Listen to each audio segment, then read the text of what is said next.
આ છે હૈસલા, જો કેટલા બધા કાંટા છે.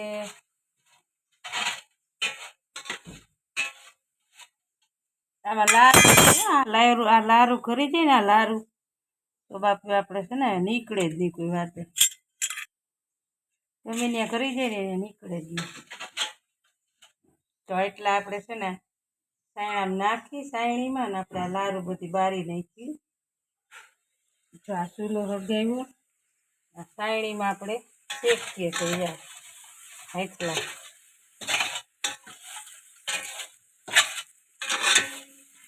બાપા તો બહુ કાંસવાળું હોય.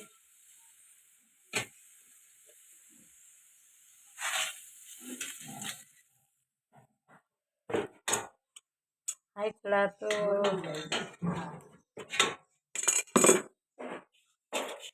બધા એમ કહેતા હોય કે હૈસલા ખાય તો લોહી બને,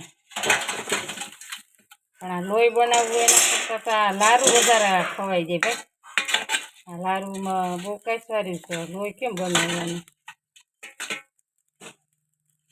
લોહીની ટકાવારી ઓછી હોય ને તો એમ કે હૈસલા ખવાય.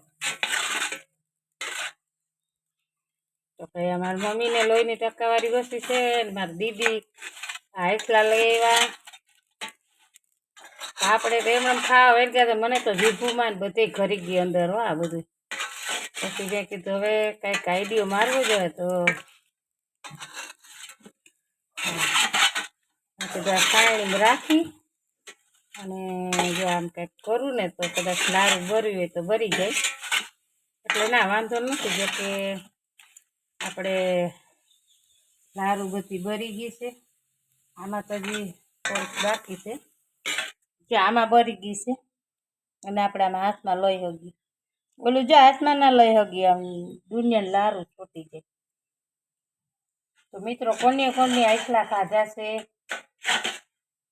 ને કોને કોને હૈસલાનું જ્યુસ કાઢતા આવડે કોમેન્ટમાં કહેજો.